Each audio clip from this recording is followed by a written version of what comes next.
देवादिदेव महादेव, जो कालों के भी काल महाकाल हैं, जिनके केवल नेत्र खोलने से प्रलय आ जाती है। क्या कोई ऐसी शक्ति हो सकती है जो स्वयं महाकाल के कदमों को रोक दे? आज की कहानी उस क्षण की है जब शिव और शक्ति के बीच एक ऐसा संवाद हुआ जिसने ब्रह्मांड की दिशा बदल दी। यह कहानी उस प्रेम और अधिकार की है जिसके कारण 10 महाविद्याओं का जन्म हुआ। आखिर क्यों अपनी ही अर्धांगिनी माता सती को देखकर जगत पिता शिव स्तंभ रह गए थे? गुप्त नवरात्रि के इस पावन पर्व पर आइए जानते हैं मां शक्ति के उस रहस्य को जो देवताओं के लिए भी दुर्लभ है। दोस्तों, स्वागत है आपका संस्कृति पर।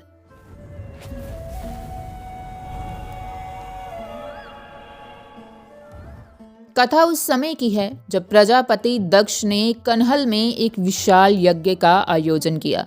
समस्त देवी देवता, ऋषि मुनि अपने विमानों में बैठकर उस उत्सव में जा रहे थे। माता सती ने जब आकाश मार्ग से देवताओं को जाते देखा तो उनका मन भी अपने पिता के घर जाने के लिए व्याकुल हो उठा। उन्होंने अत्यंत विनम्रता से महादेव से कहा, हे प्राणनाथ, मेरे पिता के घर आज महायज्ञ है। मेरी सभी बहनें वहां होंगी। मेरा मन भी वहां जाने को कर रहा है। यदि आपकी आज्ञा हो तो हम भी वहां चलें। त्रिपुरारी शिव, जो त्रिकालदर्शी हैं, जो जानते थे कि वहां क्या होने वाला है, उन्होंने माता सती को स्नेहपूर्वक समझाया, हे देवी, प्रजापति दक्ष हमसे बैर रखते हैं। उन्होंने जानबूझकर हमें निमंत्रण नहीं भेजा और बिना बुलाए, चाहे वो पिता का घर ही क्यों ना हो, जाना शोभा नहीं देता। इससे केवल अपमान ही प्राप्त होगा। परंतु माता सती उस समय मोह के वश में थी। उन्हें लगा कि महादेव उन्हें उनके मायके जाने से रोक रहे हैं। धीरे धीरे मां सती के मन में ये भ्रम उत्पन्न हो गया कि शायद भगवान शिव उन्हें अपनी दासी समझते हैं और अपनी शक्ति का प्रभाव दिखा रहे हैं। बस इसी भ्रम ने उस आदि शक्ति को जागृत कर दिया जो सती के भीतर सुप्त थी। माता सती के नेत्रों से अग्नि प्रवाहित होने लगी। उनका ये सौम्य स्वरूप एक प्रलयंकारी शक्ति में बदलने लगा। सती के शरीर से इतना तेज निकला कि कैलाश की कंदराएं कांप उठी।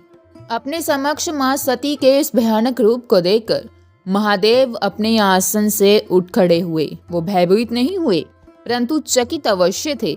उन्होंने आज तक अपनी सती का ये रूप नहीं देखा था। उस प्रचंड तेज को शांत करने के लिए या शायद उस स्थिति से दूर जाने के लिए महादेव ने वहां से प्रस्थान करने का निर्णय लिया।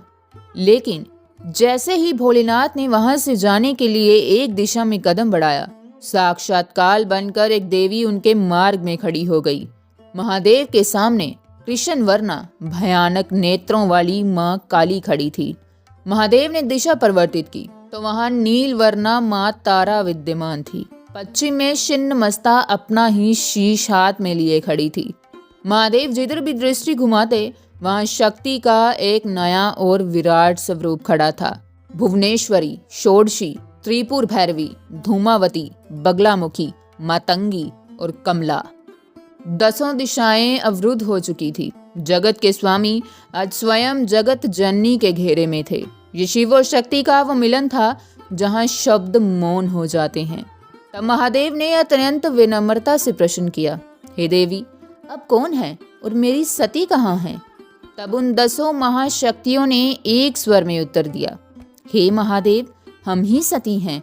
मैं ही आदि शक्ति हूँ। सृष्टि के संचालन के लिए, दुष्टों के संहार के लिए और भक्तों के कल्याण के लिए मैं ये 10 रूप धारण करती हूँ। सती ने महादेव को बताया कि ये उनकी 10 महाविद्याएं हैं। ये रूप डराने के लिए नहीं, बल्कि ये बताने के लिए है कि शिव और शक्ति एक दूसरे से अलग नहीं हो सकते। जहाँ शिव है वहाँ शक्ति हर दिशा में विद्यमान है। महादेव ने शक्ति के इन रूपों को नमन किया और उन्हें यज्ञ में जाने की आज्ञा दी। दोस्तों, साल में जो 2 गुप्त नवरात्र आते हैं वो इन्हीं 10 महाविद्याओं की साधना का महापर्व है। यह समय साधारण पूजा का नहीं, बल्कि अपने भीतर की सोई हुई शक्ति को जगाने का है। अगर आप भी महादेव और आदि शक्ति के भक्त हैं तो कमेंट में हर हर महादेव और जय मां शक्ति लिखना ना भूलें।